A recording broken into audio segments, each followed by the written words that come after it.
Those black people that said that they wish that our people would stop killing each other at the highest rate and insist that our people are like crabs in a bucket, always pulling each other down, are in fact the most naive and gullible among us.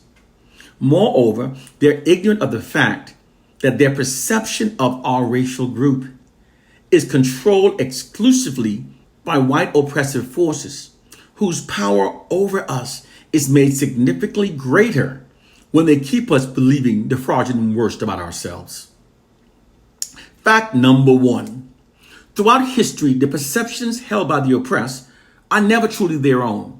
They're always false perceptions beneficial to their oppressors that have been shrewdly embedded into the minds of the oppressed by their oppressors without the oppressed even realizing it. Fact number two: throughout history, the oppressor's depiction of the oppressed has never been a true one. It's always negatively distorted to serve the oppressor's hidden nefarious agendas. These two facts have remained consistent throughout history, and they're still true now in regard to black people living under white oppression. Wake up to see our reality. In the US, most violent crimes are not committed by black people. FBI data shows that most violent crimes in the US are committed by white people. Every year in the US, more whites are killed by another white than the number of blacks that are killed by blacks. FBI data shows this. And black people are not engaged in a war on law enforcement. Most police are killed by white men. Fact. Welfare data show that the majority of welfare recipients are not black women. The majority of welfare recipients are, in fact, white women. The largest benefactors of affirmative actions are not black people. Research confirms that white women are the largest benefactors of affirmative action. Therefore, by extension, the white society has benefited most from affirmative actions. Welcome to the real world.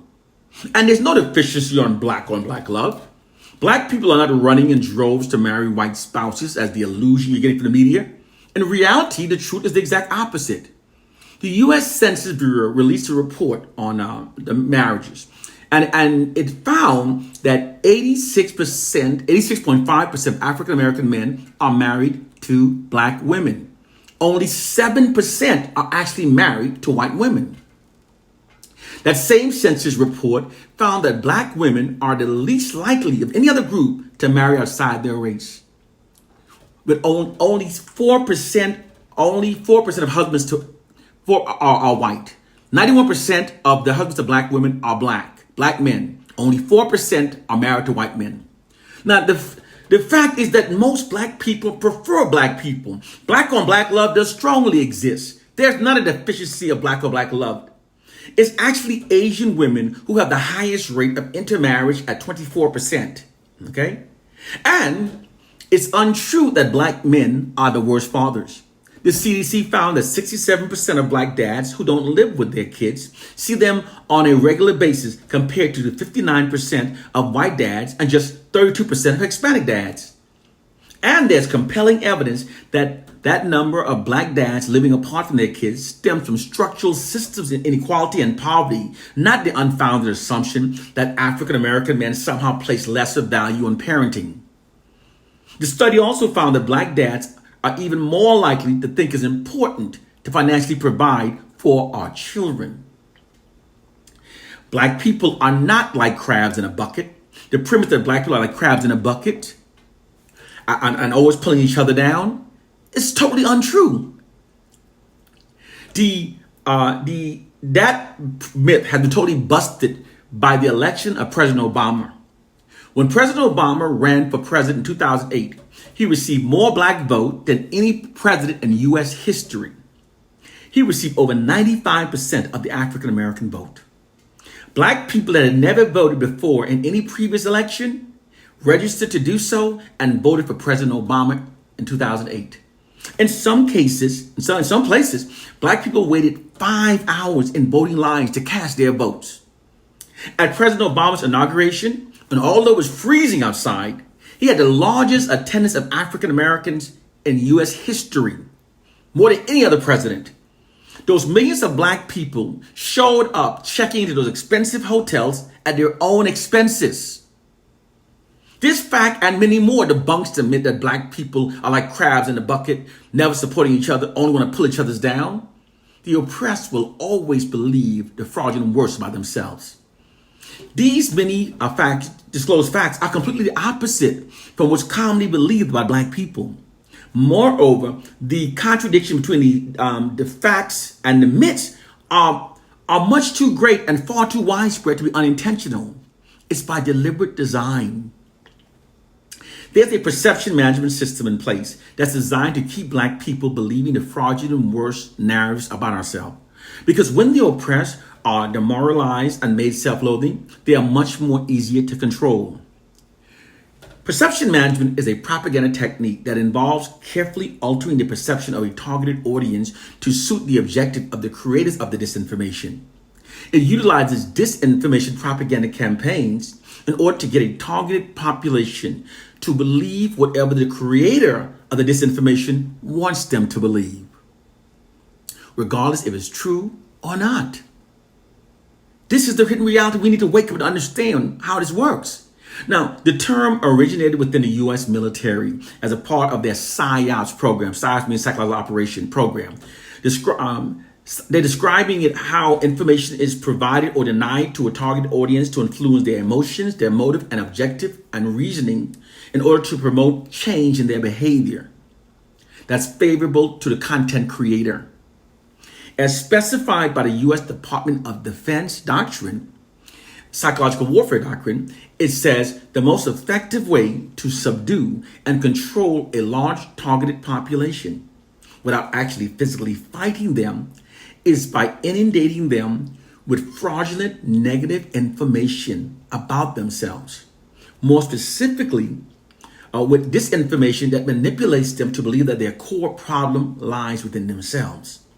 When people are made to believe that their core problem is an internalized one, this shifts their collective aggression away from their enemies and redirects it inward against themselves. It's a well-proven tactic. This is precisely what's being done to black people by white oppressive forces. The white society writes all black narratives, and it therefore literally owns black people's interpretation of ourselves. They've transformed this unfair scenario into their greatest weapon used for controlling black people. They constantly inundate us with black racially devaluing, demoralizing lies. It's how the white society now prevents us from unifying ourselves against them. This tactic is not a new one at all. Throughout history, whenever those in power wants to brainwash a large targeted population to think and behave as they want them to, they do so by heavily demoralizing them. This makes the targeted population self-loathing and much more easier to control. It's a well-documented and well-proven social science tactic that's used for controlling large targeted population. Okay. This is what's actually being done to black people by the white society. The white society writes all of our narratives. They own our interpretation of ourselves. And they keep us believing the fraudulent worst about ourselves because it makes it easier to control. They've transformed their control over our narratives into their greatest weapon. And when I say everything, that they lie about everything, I do mean everything. Everything about us are demoralizing lies to keep us believing less about ourselves. They even depict us as being the lowest evolved Homo sapiens, while depicting themselves as being the highest evolved Homo sapiens. They claim that we're closer to the apes. However, DNA science has proven that we Africans are the true Homo sapiens and that Caucasians are Neanderthals. Moreover, we Africans are not even included on the Caucasians' Darwin primate evolutionary charts. These are all scientific facts. Unlike Caucasian, we Africans did not evolve from lower primates. We instead have always been Homo sapiens. If they tell us are lies. They also said that before they invaded Africa, our ancestors were uncivilized and illiterate, and that therefore slavery benefited us. This is also absolutely untrue. Long before the Europeans invaded Africa, it was Africans, when we call ourselves Moors, that civilized Europe. All of Greece's first scholars openly admitted that their knowledge originated from African scholars. The world's first scholars were in fact Africans. African scholars introduced science, writing, math, and philosophy to the world. The world's oldest university, library, manuscript, encyclopedia, human prosthetic, mathematical tools, medical journals are all found in Africa. Africa invented the wheel, paper, the calendar, the concept of 24 hours in a day. Africans are the first to build in stone and to smelt metal. The largest wall ever built is not the Great Wall of China. It's actually the Great Wall of Benin, located in Nigeria. It's 4 times larger than the Great Wall of China. Everything you've been taught about us from the white society are lies. The Great Wall is even recognized by the Guinness World Record. They also depict we black people as being the leeches of society that haven't invented much about history, that we benefit from the great minds of white people, white inventors. This is also totally untrue. In spite of cultural traumas wrought by the injustices of white racism and slavery, most inventions that have revolutionized the world were either invented by black people or directly inspired by the early invention by black people. Your perception of reality is a white deception. Black people have enriched nearly every aspect of the white society through our many inventions. Without black people, there would be no internet. There would be no cell phones. There would be no emails, no GPS, no hearing aids, no touch-tone phones, no caller ID, no home security surveillance systems, no motorized vehicle. There are no steam engines, no traffic lights, no working light bulbs, no elevators, therefore no skyscrapers, no air conditioning, no modern color PC, no 3D movies, no central heating, no refrigerators, no washing machines, no dryers, no refrigerated trucks, no blood banks, no fiber optics, no nanotechnology. We wouldn't have the accurate weather forecasting system. We wouldn't have lawnmowers, pencil sharpeners, etc., etc. Black people's negative perception of our collective state is an elaborate white deception. I challenge any black person who want to come to me and say black people ain't shit. I challenge you, because you cannot prove anything that you said about black people without relying on information that comes from white society. When you're relying on information about your people from your enemies, your information is flawed. You are flawed. And those of you who think that you confirm your negative assessment based on your own experiences, you are delusional. It's not humanly possible to assess the collective state of millions of people based upon any one individual's experience. Not humanly possible. Your perceptions have been fed into your mind by the white society who controls your media images, controls your narratives, control everything. And they maintain their dominance over you by keeping your perceptions about your people negative. Wake the frig up. Stop being gullible, naive, and ignorant. We have to elevate our minds and understand our enemies are controlling our perceptions. Who does it benefit when we think less about ourselves? Who does it benefit when we hate ourselves? Who does it benefit when we think our people are crabs in a bucket? Who does it benefit when we're divided? It benefits all oppressors.